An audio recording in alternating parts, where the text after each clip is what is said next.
Hey guys, how are you today? I hope you and your families are healthy and safe during these crazy times. I know I've talked with a bunch of people lately who've known somebody, either a friend or family member, who's been affected by COVID. I just know that I'm sending my regards, sending my prayers and thoughts out to you guys, cheering you on. But what I'd like to do is just take a few minutes to answer the age-old question, and which is really relevant now in light of all the uncertainties, is it even a good time to buy a home? Is it even a good time to sell a home? And to answer that question, I'm going to grab a segment from a recent event that I hosted in which James Allen takes a look at, from a numbers perspective, why it makes sense to actually sell now, why it actually makes sense to buy a home now.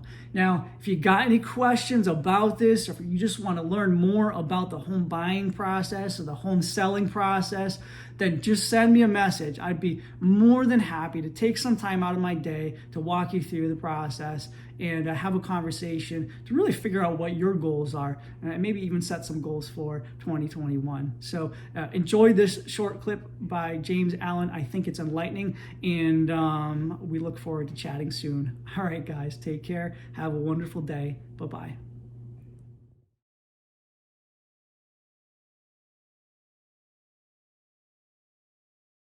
And the question you're asking is now a good time to buy since I'm going to be selling in a seller's market? In other words, we all know that selling right now, there's a great opportunity in the market because housing prices have raised 10% in the last year, which is absolutely unprecedented. Now, from where I sit, I look at about 20 to 40 contracts per week, and those contracts arrive after they're negotiated between a buyer and a seller. So I'm only seeing contracts after they're fully negotiated, right? And I can tell you this, what's interesting is sellers are winning in a very big way right now. Why? Because their homes are selling for 5, 10, 20, 50, 60, $70,000 over asking price. And I'm not exaggerating when I say that. I'm looking at contracts every day that are between $5 and $70,000 over list price on sales right now. Now, I'm not making a promise to you on what your house is worth. In fact, I don't even know what any house is worth because that's not what I do. But I do look at contracts that are coming in that tell me that right now sellers are making out in a very, very powerful way that they've not been able to do before. And so the natural question is, if I sell right now, am I buying in the middle of a bubble? And what happens if real estate values go down, right? Does that question resonate with you guys? Does it make sense what I'm saying right now? And I'll answer it in just one sec. Just give me a thumbs up if that question makes sense, if that's a question that's even crossed your mind. A couple of people. All right, so here's what I want to do. I want to change my share screen. I'm going to share a different screen with you guys now. Tell me, Adam, if this one comes up. Yeah, I'm seeing your drafts. Okay, good.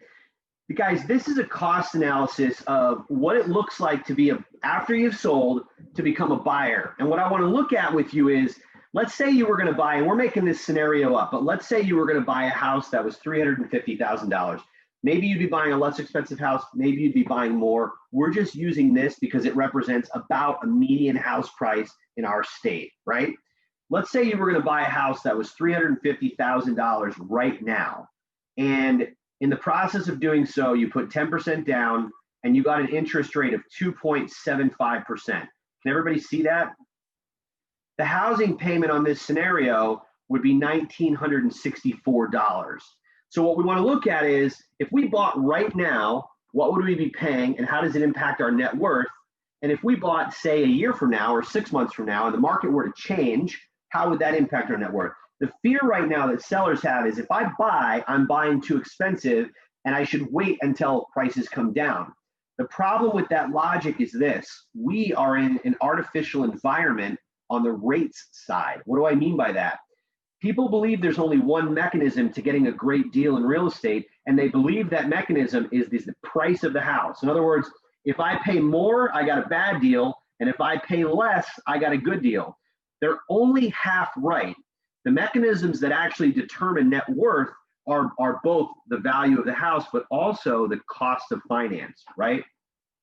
In our scenario, and right now in this time in United States history, based upon the fact that the Fed is subsidizing interest rates in a very big way, we're in an artificially low environment for interest rates. What does that mean?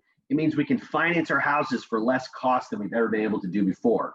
So let's just say that this house that we bought for $350 drops by $25,000 6 months from now because the market changed, right?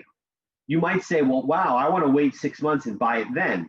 But let's look at another thing. What happens if the Fed stops buying bonds and rates go back to where they're supposed to be at 4.25? Now, anyone who knows about the history of mortgage rates knows that any time before 2000, 14, 15, we were never below 5% ever in the history of the United States. So 5% was an incredible rate for the entire history of our country right up until about 5 years ago. Now, right now, 5% is high. I agree with that. But 5% has always been historically benchmarked for low. If we were to go up to 4.25 next year, which would be low for the history of interest rates for our entire country's history, that would be about where they should be if the Fed was not subsidizing them right now. In other words, right now you can get 2.75 because the Fed is buying bonds and subsidizing rates. But if they stop doing that, rates are going to go right up to 4.25. So if next year housing prices dropped by 25,000, but rates increase to 4.25, it would make your net worth significantly less. In other words, the guy who paid, or the man or woman who paid more for the house at a lower cost of finance will end up with a higher net worth than the person who waits. So let's look at the math. If you bought this house for $25,000 less next year, but at a cost of finance, which is 4.25, which is still historically low, it'll cost you $147 more per month than if you bought it now, and it will save you, or it will cost you $36,747 more than if you bought it now because the cost of finance is so low. Over the entire term of the loan, if we look at net worth, now remember, net worth is looking at the purchase price and the cost of finance. The total difference to net worth over the life of this loan is $69,000, which I find to be absolutely fascinating. But the point is this, you guys, and I want to go back to the primary question that matters. Is now a good time to sell because I might have to buy? If you're not buying, now's a great time to sell. But if you are going to buy, now is still an incredible time to sell. Why? Because you can take advantage of these historically low, artificially subsidized rates. It'll make your payments lower, it'll save you interest, and it'll make your net worth higher over time. So now is an incredible opportunity to seize. People who are selling right now and buying new houses are literally getting the best of both worlds. They're getting ultimate top dollar for their house, and they're financing their new purchases at rock bottom interest rates. And it's an incredible opportunity. So Adam, I want to thank you for inviting me to be a part of this today. And I just want to say, go get them. If you guys are thinking about selling, man, now's a great time. You should absolutely hire Adam, absolutely hire Holly, sell that house for way more than asking price, and go finance something at a really low rate of finance. Thanks for your time, guys. Thank you, James. Thank you very much.